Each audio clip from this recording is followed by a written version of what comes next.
Hey fellow Vault Wearers, it's Angry Turtle, and today we have a full guide for the CRYOLATOR. Some of you have been waiting for this particular one and all its unique attributes not listed anywhere and behaviors that are not expected, not magical in the sense of the old magic weapons annihilating everything in no time, but still interesting.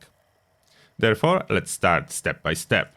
Unfortunately, there is no location when you can go and just pick up a CRYOLATOR. It can be dropped by enemies, or you can purchase a plan and craft one yourself. The plan you will find, for example, here at Watoga Station, or if you don't want to go so far, inside the Whitespring Resort, some of the vendor bots will offer a plan for the CRYOLATOR. We are going to check this bot and show you the price.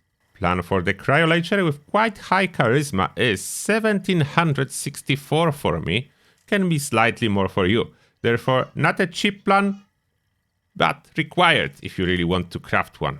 In order to craft CRYOLATOR, Science rank 1 will be required and Science Expert rank 2 is recommended, as CRYOLATOR is a heavy gun and energy gun, therefore this perk will reduce the cost of crafting. You will find CRYOLATOR on the weapon workbench under heavy guns, and it can be crafted lowest level 25, and that's the level you want to craft if you craft them with intention of scrapping them to unlock the modifications. There are only 3 modifications for CRYOLATOR, we'll go over them in a second, and those modifications all can be unlocked by scrapping, and there is no other way of unlocking them. If you want to use CRYOLATOR for your endgame build, of course craft the maximum level 45, don't forget to craft with high intelligence to get high maximum condition. Now about the modifications. First is the barrel. You have 2 options, standard barrel, which cause CRYOLATOR to basically work as a flamethrower, just a freezing one. And crystallizing barrel, which will cause your CRYOLATOR to fire snowballs that are practically useless unless you use them in VATS, where you will get increased range, and if you are very lucky, you have a chance of constant criticals, but that only affects a small amount of players. I don't know exactly what's the trigger for that. It never affected me, but I saw people with this exact thing going for them. Therefore, 2 options, keep standard if you'll be using it close range, keep crystallizing barrel if you want to use it in VATS, as you will be unlikely to hit those snowballs on target at any significant range without VATS. Then you have stock, and there is only 1 option, recoil compensating stock, that gives you a better recoil, as the name says. And you should use it, as there is like no downside to that. After that we have a glow sight or standard sight, not much difference between them to be absolutely honest. Just choose whichever one you like, there's no significant difference. 1 point of accuracy improvement and slightly heavier if you opt for glow sight. And those are all the modifications, surprisingly not too many. Now about ammo crafting. Ammo for this gun you will find under energy ammo, and no, there is no prime version, only regular energy cryo cells. Crafting 25 will cost you 2 crystal, 5 lead, 10 steel, where crystal is obviously a limiting factor, as this is the one hardest to farm. Of course, if you have proper perks you will get more. Now, some theory about the CRYOLATOR, all you need to know, all that's not working exactly as you would expect, and so on. First, the ammo capacity for CRYOLATORs, regardless of the barrel, is 25, can be increased if you will get quad version, in that case you will have 100 cryo cells loaded. Next, regardless of the barrel installed, either if it's a flamer or crystallizing barrel firing snowballs, this weapon will be treated, for the purpose of concentrated fire perk, as a single shot weapon, even though it's fully automatic in both options. Therefore, getting 95% hit chance in VATS is super easy with this gun, regardless of distance.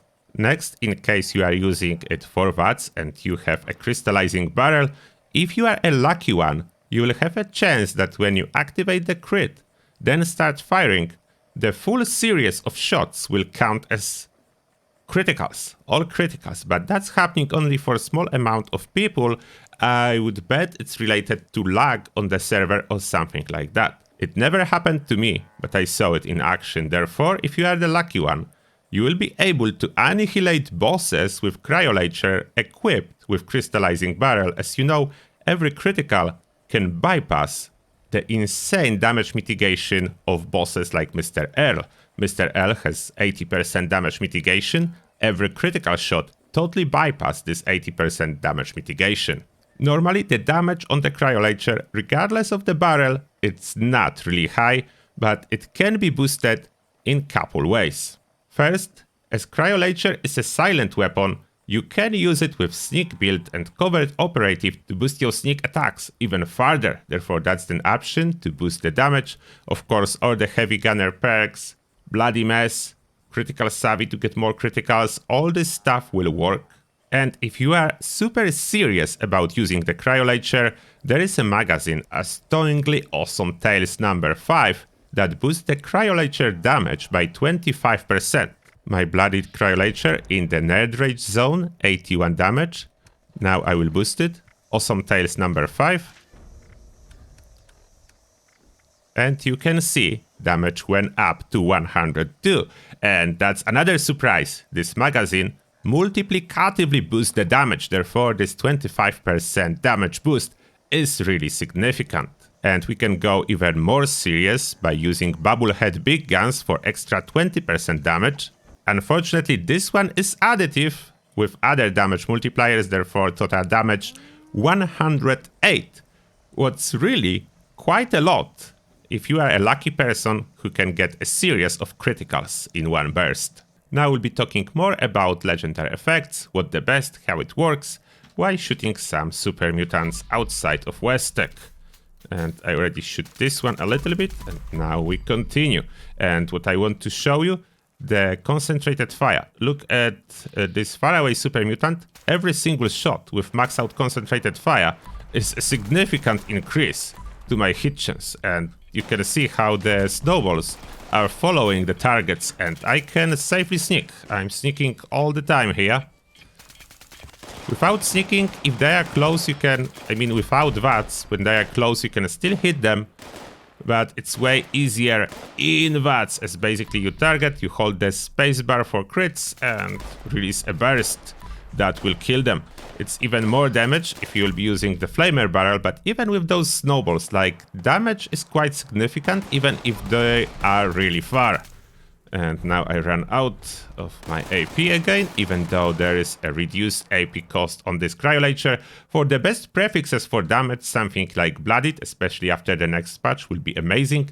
Anti-armor is still really good if you want healing vampire, if you want to be able to fire for longer. Quad, the bonus of the quad is as well that you will be able to freeze them faster as there is less reloads. And two-shot, I need to tell you about negative bug. As you can see, two-shot, unfortunately, two-shot, no damage increase, nothing. I can have two-shot, there will be no damage increase, but the plus side, there are actually two projectiles if you put a crystallizing barrel, and it will double the freezing speed. Therefore, freezing, yes. About anything else, no, not really. It's not for damage, but if you want purely from freezing efficiency perspective, you can see twice as many snowballs and twice as much freezing, then that is a good thing. Everything else about two-shot is a bad thing. You don't really want two-shot for damage, only for freezing purposes. Unfortunately, that's the thing you can use two-shot for. About the second star, the best option for damage on bosses will be critical hits, doing 50% extra damage. In other circumstances, faster fire rate, as faster fire rate will improve the speed you are freezing enemies with, and damage in the same time. Then those two, the VATS hit chance is good if you don't want to use concentrated fire, but if you are using concentrated fire, VATS hit chance is pretty much not necessary. You can see how much damage this one is doing, that's crazy. If you have this flamer mode, as long as you are in good range, the damage will be really insane. Of course, I'm boosted with the magazine. Like, magazine is your new #1 consumable if you want to run Cryolator. 25% damage boost multiplicative is super insanely good and essential if you want to do a lot with the Cryolator. And as you can see, it's perfectly stealthy regardless of the barrel used. Therefore, it's super easy to annihilate everything and freeze everything. I'm pretty sure that doing critical hits on them freeze them a little bit faster, although that would require a little bit more research into it. That's just my quick observation. It does look like crits tend to freeze a little bit faster. And finally, for the 3rd star, less VATS action point cost. That's the one you really want if you are interested at all in using it in VATS. If you are not, you don't even need a 3rd star. And honorable mention as well for the 2nd star effect will be damage while aiming, as you pretty much can use it effectively. It does increase the damage. If you have something like quad with a flamer barrel and you want to use it for freezing, aiming down the sight, you can see you are getting this extra damage just by aiming down the sight. And yeah, it's easy. It's easy if you have something like quad and close range use case. It is really good. Therefore, I can recommend extra 25% damage while aiming. It does work. What's important, it does work and it's pretty efficient. As you can see, eat through those super mutants, no problem. And that will be about everything you need to know about the Cryolator. If you are a lucky person that can put a burst of criticals and every single hit in like 10 or 15 snowballs is a critical, let me know. As I only met like 3 people so far being able to do that. And my bet is on lag, like either for the server lag or like your PC is quite far from the server. Or I don't know what else can cause that. I was never able to reproduce it. And I was even giving to those people the same Cryolator I was using to see if maybe Cryolator is different and taking their Cryolator to use in my testing. Unfortunately, I was not able to do the same damage they were able to do. Somehow Cryolator was not the case. Cryolator is normal for both of us, but for them it's just doing a series of criticals. For me it doesn't. Therefore, let me know what you think about the Cryolator. It's definitely not the top DPS weapon unless you are a lucky person. But really cool to use. Nice freezing effect on the boss fights. And that's everything for this video. As always, thank you a lot for watching and see you all in the next one.